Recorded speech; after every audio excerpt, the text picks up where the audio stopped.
Hi எல்லாருக்கும் வணக்கம். இன்றைக்கி என்ன பார்க்க போகிறோம்னா சிக்கன் நக்கட்ஸ் தான் பார்க்க போகிறோம்.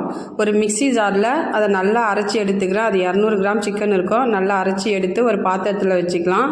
தேவையான அளவு உப்பு சேர்த்துருக்கேன். கொஞ்சம் 1 ஸ்பூன் மிளகுத்தூள், 1 spoon garam masala, 1 spoon cornflour மாவு, கொஞ்சம் சோயா சாஸ் ஊற்றி அதை நல்லா பிசைஞ்சு வச்சிடலாம். ஒரு முட்டையை உடச்சி ஒரு கப்பில் ஊற்றி வச்சுக்கிறேன். 2 ஸ்பூன் மைதா மாவு இன்னொரு கப்பில் கரைச்சி வச்சுருக்கேன்.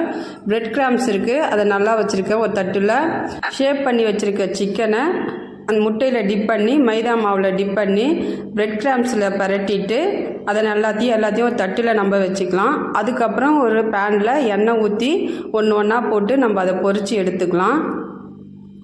நல்லா வெந்ததுக்கப்புறம் சிம்மில் வச்சு அதை வேக வச்சுக்கலாம். அது வெந்ததுக்கப்புறம் நம்ம எடுத்தோம்னா சூப்பரான சிக்கன் நக்கட்ஸ் ரெடி. இந்த வீடியோ உங்களுக்கு பிடிச்சிருந்தா லைக் பண்ணுங்கள், ஷேர் பண்ணுங்கள், சப்ஸ்கிரைப் பண்ணுங்கள். நீங்களும் ட்ரை பண்ணி பாருங்கள். அது கூட மயோனஸ் வச்சு சாப்பிட்டோம்னா சூப்பராக இருக்கும்.